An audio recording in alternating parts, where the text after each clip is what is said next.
Hello everyone, this is Siddesh Kumar Utage working as Assistant Professor in Mechanical Engineering Department, Walchand Institute of Technology, Solapur.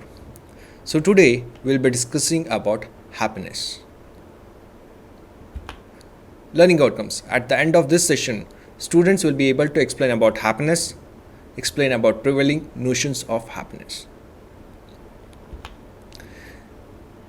The following contents will be discussed in this particular video lecture. Happiness, continuity of happiness, prevailing notions of happiness. Happiness, it's nothing but to be in harmony with the thoughts. It's the state or situation in which I live. If there is harmony or synergy in it, it is naturally acceptable to me to be in that situation. To be in a state of harmony or synergy is happiness. Happiness is nothing but being in harmony. So here you can see that this is your desires and this is what you want to be, which is acting as a dialogue. Okay, then there is happiness when whatever that I desire is naturally what I really want to be are both attained, then I'm in happiness. Or they are harmony in thoughts, so then it is actually happiness. If it is contradiction, obviously it is unhappiness. Example, try to remember the time when you found the solution to a problem that you had been struggling with for a long time. Did you feel happy the moment you found a solution? Even now, when you recollect that moment, you might feel happy. Whenever there is harmony in our thoughts, we feel happy. If this harmony is discontinued, we feel uncomfortable. Whenever there is a contradiction in thoughts, we feel unhappy. Similarly, if someone is dominating, there is disharmony in the family and you feel uncomfortable about it.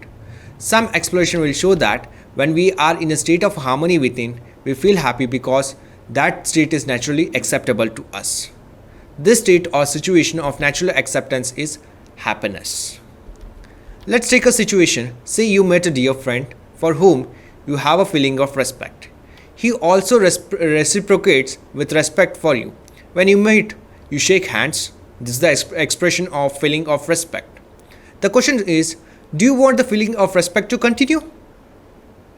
It's easy to see that we want the feeling of respect to continue. Of course, we are not referring to continuing the situation. You certainly would not like the handshake to continue for a long time.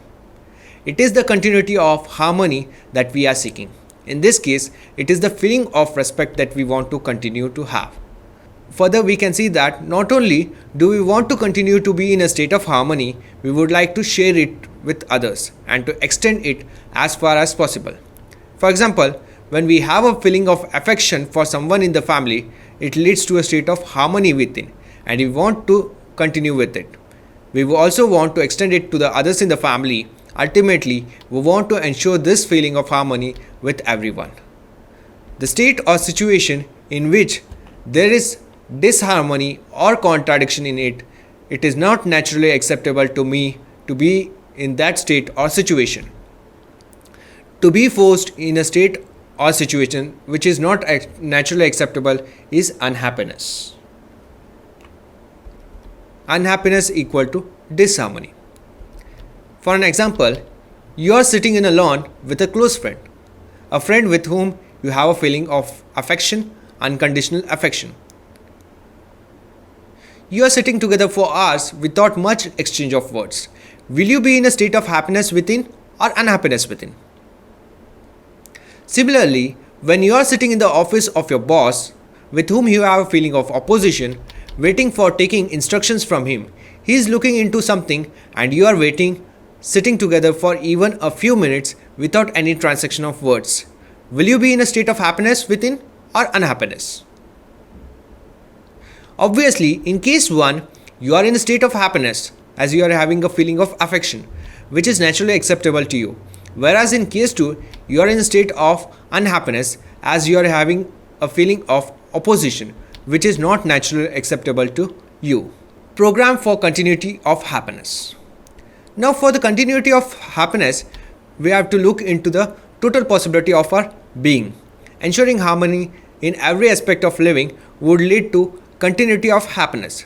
We live at several levels, starting with ourselves, then we live with the other people in the family, in the society, and we are embedded in the nature. Whether we are aware of it or not, the expense of our livings is at four levels: as an individual human being, as a member of society, as a member of family, as a unit in the nature or existence. Let us look at these different levels of our being. As an individual human being, each one of us is engaged in ourselves much of the time in our desires, thoughts, beliefs, imaginations, memories, future plans, etc. No one else is involved. As a member of family, we are born in a family, we are nurtured and educated in the family. We live with our brothers, sisters, parents and grandparents, uncles and aunts, cousins and so many people. The family tries to ensure mutual happiness among the members. It takes care of their physical needs, it takes care of the young children, the old and all members in between. As a member of the society, our family together with other families is a part of the larger group of people. We interact with many people outside of our family. In the society, we produce, use and exchange things like food, clothing, housing, etc. There are systems for education, health, justice, production and order in society. Our village, town or society is a part of a larger society. As a unit in nature or existence, we are part and parcel of a large interconnected, interdependent ecosystem along with the air, water, soil, plants, trees, birds and animals, which we call nature. We are inhaling the oxygen-rich air and exhaling carbon dioxide air, which our trees consume. Our Earth is one of the many planets in our solar system. Our galaxy is one of the many galaxies. Then there is the all-pervading space. All that exists, units of nature in space, is called existence. We have explored that happiness is to be in harmony. We have also seen that the expense of our being is these four levels. We can now see that for continuity of happiness, it is essential to ensure harmony at all these levels. To ensure harmony, it's essential to understand harmony and to live in harmony at all levels of being. That is at the individual level, that is at the harmony in the human being, then at the societal level, then at the family level, then at the society, then at the nature or existence. Prevailing notions of happiness. Continuity of happiness from physical facility. That is through physical thing which is in contact with the body. Then there is a sensation. If it is tasted by the self, if taste is favorable, obviously it leads to happiness, which is temporary. If it is unfavorable, unhappiness. We get happiness or what appears to be happiness when we eat our favorable sweet. What is happening is that a physical thing, this sweet, is coming in contact with our tongue. At that point, we can taste the sweet. Taste is a sensation. In case we find the sensation to be favorable, we feel happy. If we find the sensation to be unfavorable, we feel unhappy. You can observe this for any sensation: sound, touch, sight, taste or smell. To take the sweet example further, let us say a particular chocolate is your favorite sweet. You like its taste. You get a lot, say 100 of them. Now you start eating this sweet savories. You put the first chocolate in your mouth. If you like the taste, you feel happy, otherwise unhappy. Let us say that you like the taste and continue to eat. So now you have eaten 10 of them and your stomach is full. Do they still remain tasty? Go for another one and another one. If you observe carefully, it can be seen that when you are eating that sweet, it seems tasty and necessary. You are eating for happiness as well as for nurturing your body. Once your stomach is full, it still seems tasty, but it is now unnecessary. Now you are still eating for happiness from the taste of it, but you know it that it is no longer necessary for nurturing your body. If you continue to eat some more and you are full up to the neck, what is your state? The sweet is no more a source of happiness for you. At the same time, it remains unnecessary for nurturing the body. It is still your same favorite sweet, but now it is neither tasty to you not necessary for your body. Now you want to stop eating it. But if someone forces you to eat further, eating the same speed becomes intolerable. Now it turns into a source of unhappiness for you, and you have to deal with the stomach ache on top of it. The conclusion is that you do get some sort of happiness from the sensation. However, this happiness is momentary, very short lived, and it seems to pass through the several stages: tasty necessary, tasty unnecessary, tasteless unnecessary, intolerable. The second prevailing notion is that we can be happy by getting favorable feeling from others. We tend to feel happy when others pay attention to us, when others praise us, when others respect us, care for us, or express any favorable feeling to us. For that, we keep doing all sorts of things: wearing clothes of the latest fashion, going to college on that borrowed motorcycle, and so many other things like that. Similarly, we may be pretending to be more than what we really are, or agreeing with the people just to be in their good books and to get their attention. All these are examples of our effort for getting feeling from others. We have a deeply held belief that we will get happiness like this. Is it possible to ensure continuity of happiness by receiving favorable feeling from others? Let us study this phenomenon.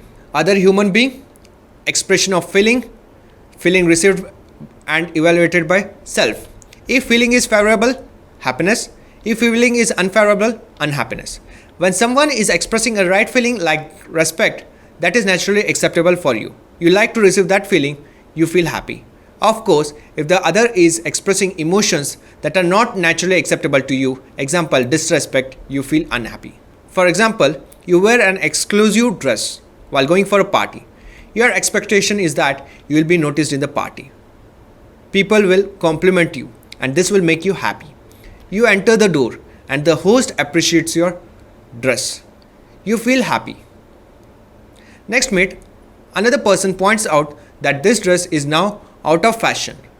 He saw it in the neighborhood Goodwill store. Your happiness is replaced by unhappiness. The conclusion is that you do get some sort of happiness from the attention and feeling you get from the others. However, this happiness is momentary, very short lived. Following are the references.